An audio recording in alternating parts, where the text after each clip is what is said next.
지난 한 주는 코로나19 바이러스로 위축된 국민들의 마음에 한 줄기 담비와 같은 소식이 들려졌습니다. 그것은 봉준호 감독의 작품인 기생충이 아카데미 시상식에서 무려 4가지 상을 휩쓸어서 전 세계를 깜짝 놀라게 했기 때문입니다. 꾸준하고 성실하게 준비하고 계속해서 세계의 문을 두드린 결과 마침내 좋은 결과를 얻게 된 것입니다. 우리의 삶과 신앙도 마찬가지인 것 같습니다. 우리의 노력과 수고가 당장 결과가 나오지 않는다고 해서 실망하거나 좌절하는 것이 아니라 계속해서 최선을 다하여 준비하면 반드시 하나님의 때의 열매를 거두게 되는 것입니다. 오늘 우리가 계속해서 힘써야 될 신앙의 모습은 무엇인지 함께 말씀을 통해서 살펴보겠습니다. 먼저 우리는 사람에게 보이는 믿음이 아니라 하나님 앞에서 행하는 믿음으로 살아가야 할 것입니다. 우리가 함께 읽은 열왕기하 본문의 말씀은 북이스라엘의 역사 속에서 멋있는 왕 중에 한 사람인 예후에 대해서 소개하고 있습니다. 북이스라엘의 왕 예후는 이미 오래전에 하나님께서 엘리야에게 왕으로 기름 부을 것을 명한 사람이었고 악한 아합 왕조와 이세벨을 징계하는 심판의 도구로 쓰임받을 사람이었습니다. 그런 하나님의 기대대로 그는 왕에 오르자 아합 왕과 그의 아내 이세벨을 응징하였습니다. 그의 열심은 대단했습니다. 그래서 오늘 본문 말씀에서 보는 것과 같이 그는 레갑의 아들 요나답에게 이렇게 자신을 자랑합니다. 열왕기하 10장 16절 말씀입니다. 이르되 나와 함께 가서 여호와를 위한 나의 열심을 보라. 그는 아합에게 속한 모든 사람들을 다 죽이고 가까운 친구, 심지어는 하나님을 떠난 제사장들까지 모두 죽였을 뿐만 아니라 사마리아 땅으로 피신한 사람들까지 쫓아가서 진멸했습니다. 뿐만 아니라 철저하게 우상들을 척결했습니다. 특히 바알의 목상들을 불사르고 심지어 바알을 섬기던 신당 예배당을 회파하여서 변소로 화장실로 만들어 버렸습니다. 이런 예후의 열심에 대하여 하나님께서도 열왕기하 10장 30절에서 이렇게 말씀하고 있습니다. 여호와께서 예후에게 이르시되 내가 나 보기에 정직한 일을 행하되 잘 행하여 내 마음에 있는 대로 아합 집에 다 행하였은즉 내 자손이 이스라엘 왕위를 이어 4대를 지내리라 하시니라. 이 예후의 열심은 하나님이 인정하시는 열심이었다는 것입니다. 그런데 이어지는 앞뒤 말씀과 다른 성경의 내용에서는 예후의 지극한 열심에도 불구하고 이스라엘에는 여전히 우상 숭배가 끊이지 않았다고 기록하고 있습니다. 또한 결과적으로 예후가 살아있는 동안에 하나님은 아람 왕 하사엘을 보내어 이스라엘을 찢어 놓으셨다고 말씀하고 있습니다. 자, 그렇다면 이렇게 엄청난 열심으로 하나님의 일을 하던 예후가 어떻게 이와 같은 안타까운 결말을 맞이하게 되었을까요? 예후의 열심은 전심이 없는 열심이었기 때문입니다. 우선 우리가 교정해야 될 시각 가운데 하나가 열심이면 되지라고 하는 생각입니다. 열심히 기도하고 열심히 찬양하고 열심히 공부하고 열심히 일하면 모든 것이 다 되었다고 생각하는 것입니다. 물론 우리가 일하지 않는 것보다 열심이 없는 것보다는 훨씬 더 나은 모습입니다. 그러나 열심만 가지고는 되지 않는다고 하는 것입니다. 이 같은 열심에도 불구하고 우리는 예후처럼 하나님께 인정받지 못할 수가 있다는 것입니다. 잎사귀만 무성한 채 열매를 맺지 못할 수 있습니다. 중요한 것은 그 열심이 어떤 마음으로 하는 열심이냐 하는 것입니다. 예후는 자신의 열심이 특출난 것에 대해서 매우 자랑스럽게 여겼습니다. 그러나 문제는 하나님의 평가였습니다. 하나님은 그가 괄목할 만한 많은 일을 했음에도 불구하고 예후에 대하여 칭찬했던 그 앞뒤 말씀에서는 전혀 다른 말씀을 전하고 있습니다. 열왕기하 10장 방금 읽었던 30절에 보게 되면 우리가 예후의 열심에 대해서 칭찬해 주었습니다. 그러나 그 앞절 29절과 31절 말씀 보시기 바랍니다. 먼저 29절, 이스라엘에게 범죄하게 한 느밧의 아들 여로보암의 죄, 곧 베델과 단에 있는 금송아지를 섬기는 죄에서는 떠나지 아니하였더라. 또한 31절, 예후가 전심으로 이스라엘 하나님 여호와의 율법을 지켜 행하지 아니하며 여로보암이 이스라엘에게 범하게 한 그 죄에서 떠나지 아니하였더라 말씀하고 있습니다. 하나님 문제 삼은 것은 열심이 아니라 마음에 관한 부분이었습니다. 즉 전심으로 여호와의 율법을 지켜 행하지 않았다는 것입니다. 그의 열심은 특별했지만 그의 마음은 전심이 아니었다는 것입니다. 하나님이 아니라 여전히 사람들에게 향해 있었다는 것입니다. 아합과 이세벨과 또한 바알 신상은 깨뜨렸지만 풍요를 향한 우상 숭배가 백성들 가운데 깊이 자리 잡고 있었기 때문에 그 금송아지만큼은 허물지 않고 그대로 내버려 두었다고 하는 거예요. 왜냐하면 자신의 인기를 위해서 금송아지 신상만큼은 그들의 이 풍성한 풍요를 향한 우상 숭배가 깊이 사람들에게 백성들에게 깊이 자리 잡고 있었기 때문에 그것은 손을 내지 않았다는 것입니다. 이것이 예후의 치명적인 문제였습니다. 그런데 우리도 예외는 아니라는 것입니다. 우리의 열심도 예후의 열심처럼 열매 없는 열심이 될 수 있다는 것입니다. 하나님께서 원하시는 것은 맹렬한 열심이 아니라 우리의 전심, 우리의 온 마음입니다. 그래서 역대하 16장 9절은 이렇게 말씀합니다. 여호와의 눈은 온 땅을 두루 감찰하사 전심으로 자기에게 향하는 자를 위하여 능력을 베푸시나니. 또한 시편 119편 2절 말씀에서도 여호와의 증거들을 지키고 전심으로 여호와를 구하는 자는 복이 있도다. 예레미야서 29장 13절 말씀에서도 너희가 온 마음으로 나를 구하면 나를 찾을 것이요 나를 만나리라고 말씀하고 있습니다. 성경은 열심도 중요하지만 우리에게 들려주고 있는 것은 너희가 온 마음으로 나를 섬기고 있느냐, 나를 바라보고 있느냐고 주님은 묻고 계시는 것입니다.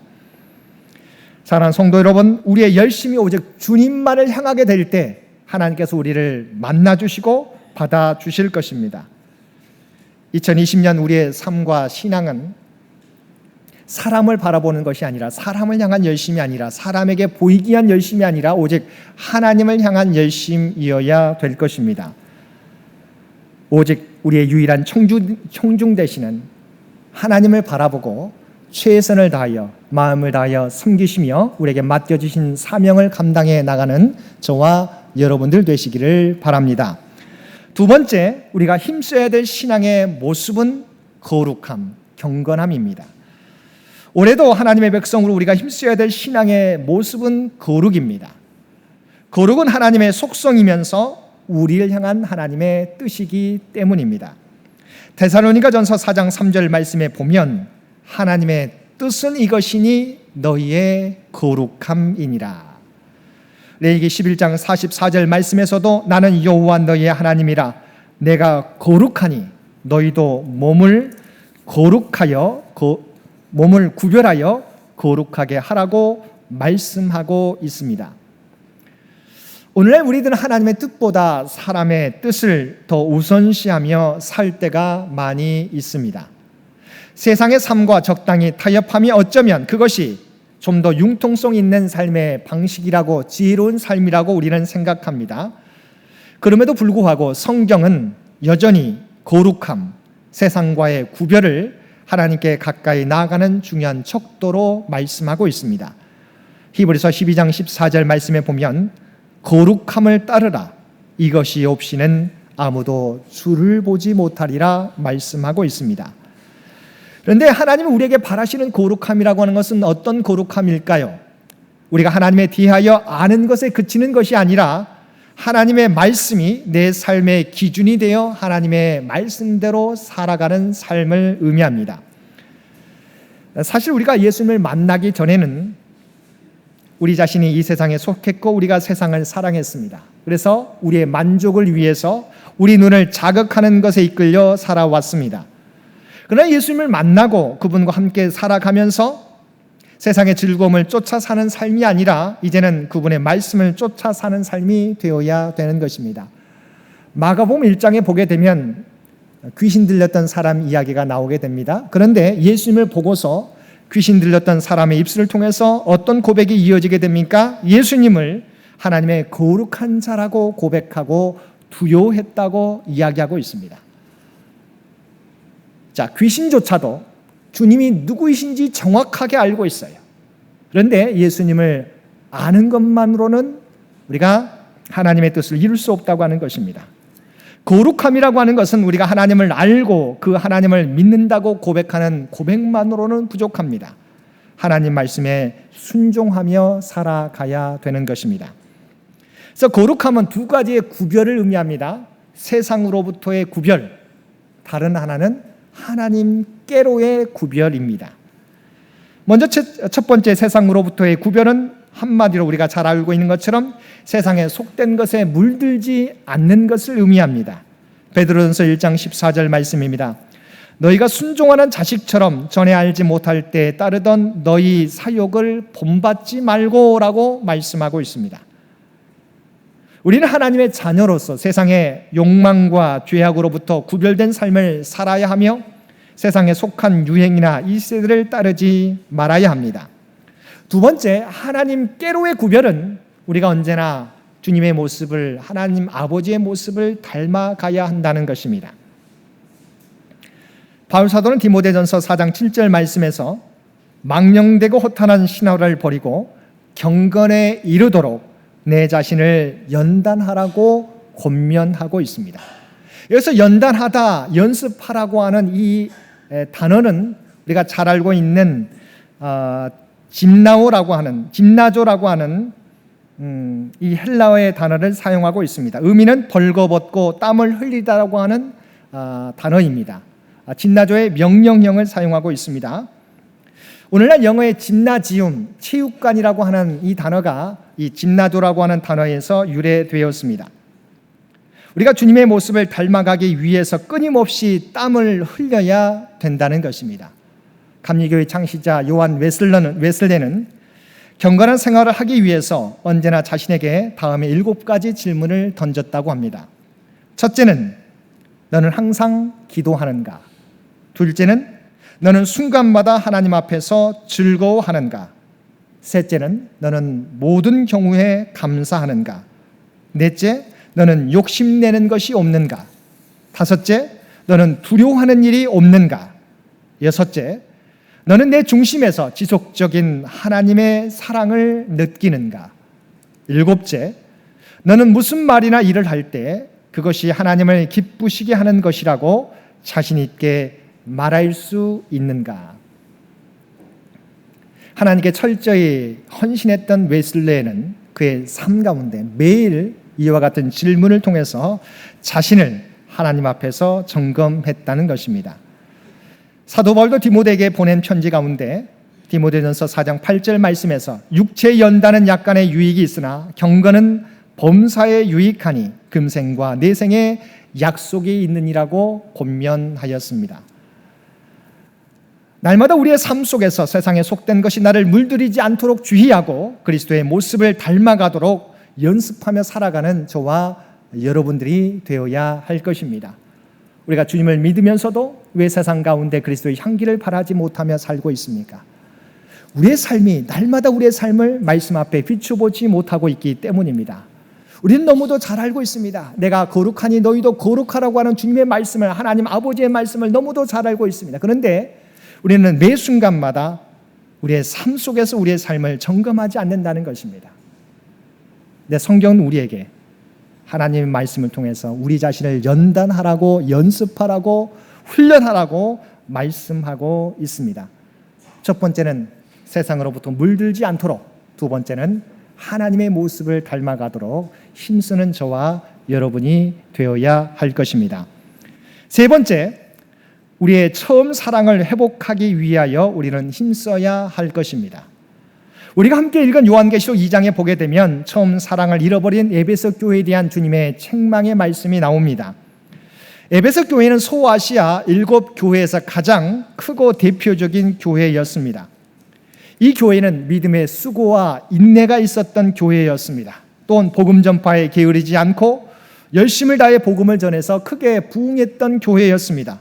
뿐만 아니라 이단이나 잘못된 교리로 문제를 일으키는 사람들을 단호하게 처리할 정도로 진리 위에 서 있던 칭찬받는 교회였습니다. 그런데 이러한 에베소 교회의 문제가 무엇이었습니까? 4절 말씀에 보게 되면 에베소 교회 공동체가 첫사랑을 잃어버리게 되었다는 것입니다. 그러나 너를 책망할 것이 있나니 너의 처음 사랑을 버렸느니라. 여기서 처음 사랑이란 주님을 처음 만났을 때, 처음 믿었을 때 느꼈던 구원에 대한 기쁨과 감격과 감사를 의미합니다. 주님과의 관계에 있어서 주님을 처음 믿을 때 주님만 믿고 주님만 의지하며 살겠다고 다짐했던 이 고백이 시간이 흐르면서 점점 더 약해지게 되었다는 것입니다. 일반적으로 첫사랑의 상실은 어떤 때 나타나게 됩니까? 우리의 신앙이 타성해졌게 될 때 우리가 나타나게 됩니다. 예배를 드리는 것도 봉사를 하는 것도 오래전부터 늘 그렇게 해온 것이기 때문에 전혀 새로운 결단이나 감격이 없는 것입니다. 그러다 보면 그 오랜 익숙함이 모든 것의 판단의 근거가 되어버린 것입니다. 나도 해봤어. 나도 한때는 열심히였어. 그래서 나도 모르는 사이에 자기 기준에 맞지 않으면, 지금까지의 경험에 맞지 않으면 불평과 원망과 비난이 입에서 나오는 것입니다. 타성에 젖은 모습이 우리의 신앙이 앞으로 나아가고 성장하는 데 저해 요소가 되는 것입니다. 이럴 때 우리는 어떻게 잃어버린 첫사랑을 회복할 수 있겠습니까? 우리에게 들려주시는 5절 말씀에 그 답이 나와 있습니다. 5절 말씀, 요한계시록 2장 5절 말씀 보시기 바랍니다. 그러므로 어디서 떨어졌는지를 생각하고 회개하여 처음 행위를 가지라. 만일 그리하지 아니하고 회개하지 아니하면 내가 내게 가서 내 촛대를 그 자리에서 옮기리라. 여기에서 보면 중요한 영어 단어 R로 시작되는 3R이라고 하는 단어가 나오게 됩니다. 첫 번째는 생각하라고 하는 단어입니다. Remember. 무엇을 생각하라고 하는 것입니까? 왜, 언제, 어디서 우리의 첫사랑을 잃어버렸는지를 생각하라고 하는 것입니다. 왜 우리의 믿음에 또는 우리의 사랑에 쉽게 되었는지 그 이유를 생각해 보라고 하는 것입니다. 두 번째 R은 회개하라고 하는 것입니다. Repent. 회개란 빗나간 자리에서 돌이키는 것을 의미합니다. 하나님이 기뻐하시지 않는 일을 했다면 하나님께서 기뻐하시는 복된 자리로 돌아오라고 하는 것입니다. 탕자가 아버지의 품으로, 아버지의 집으로 돌아왔던 것처럼 내가 서 있어야 될 그 자리로 돌아오라고 하는 것입니다. 믿음의 성도라면 기도의 자리로, 말씀을 붙잡고 살던 자리로, 그리고 봉사와 경건의 자리로 돌아오라는 것입니다. 그리고 마지막으로 처음 행위를 회복하라, 리스토어입니다. 주님께로 돌아왔으면 계속해서 주님께서 원하시는 삶을 살아가야 된다는 것입니다. 우리의 첫사랑을 회복하는 것은 우리 세 가지: 생각하라, remember, 회개하라, repent, 회복하라, restore, 이 단어를 우리가 기억하며 살아가야 된다고 하는 것입니다. 회상과 회개와 회복이 우리의 삶 가운데 이루어지게 될 때 우리의 첫사랑, 주님께 우리가 감격하며 감사했던 그 첫사랑을 우리가 회복하게 된다는 것입니다. 주님께서 우리의 첫사랑을 회복하지 못한다면 우리의 촛대를 그 자리에서 옮겨버리신다고 우리에게 경고하고 있습니다. 우리는 내가 믿음을 버리지 않고 내가 지금 믿음의 자리를 지키면 되지 않느냐라고 생각합니다. 그런데 주님께서는 우리가 돌아오지 않으면, 이 첫사랑을 회복하지 않으면 우리의 촛대를 그 자리에서 옮기신다고 강력하게 경고하고 계시는 것입니다. 바울 사도도 그 전에 이 에베소 교회의 믿음의 회복을 위해서 에베소서 5장 15절 이하에서 다음과 같이 권면해 주었습니다. 그런즉 너희가 어떻게 행할지를 자세히 주의하여 지혜 없는 자같이 하지 말고 오직 지혜 있는 자같이 하여 세월을 아끼라. 때가 악하니라. 그러므로 어리석은 자가 되지 말고 오직 주의 뜻이 무엇인가 이해하라. 범사에 우리 주 예수 그리스도의 이름으로 항상 아버지 하나님께 감사하며 그리스도를 경외함으로 피차 복종하라. 이미 바울 사도는 옥중에서도 에베소 교회 성도를 향하여 너희의 믿음을 회복하라고, 세월을 아끼라고, 그리스도를 경외함으로 피차 복종하라고 권면해 주고 있습니다. 사랑하는 성도 여러분, 타성에 젖어 있는 신앙으로는, 제자리에 멈춰 있는 신앙으로는 우리에게 맡겨주신 세상의 소금과 빛의 사명을 감당할 수 없습니다. 2020년 우리의 신앙을 다시 한번 돌아보고 우리가 힘써야 될 신앙의 모습이 무엇인지 다시 한번 오늘의 말씀을 주목하실 수 있기를 바랍니다.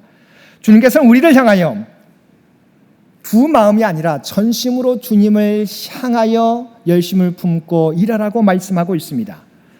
또한 경건의 훈련을 통하여 세상으로부터 구별되고 주님의 모습을 닮아가라고 말씀하고 있습니다. 마지막 세 번째로는 첫사랑을 회복하여 더욱더 뜨거운 믿음과 사랑으로 우리에게 맡겨주신 사명을 감당하라고 말씀하고 있습니다. 우리가 너무도 잘 알고 있는 말씀이에요.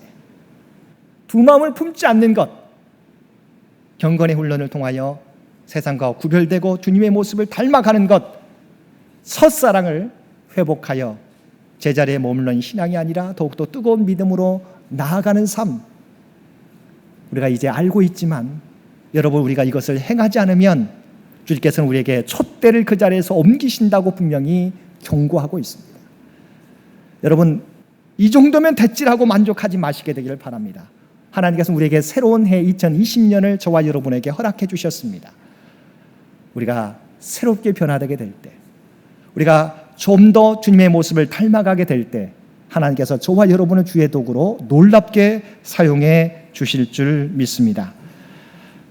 우리에게 주신 2020년 한 해 동안 오직 사람이 아니라 하나님 오직 전심으로 주님을 향하고 경건의 훈련을 통하여 주님의 모습을 담고 첫사랑을 회복하셔서 더욱더 뜨거운 모습으로 주께서 맡겨주신 사명 감당하며 이 세상 가운데 그리스도의 향기를 바라며 살아가실 수 있는 저와 여러분 모두가 되실 수 있게 되기를 주님의 이름으로 간절히 축원드립니다. 함께 기도드리겠습니다.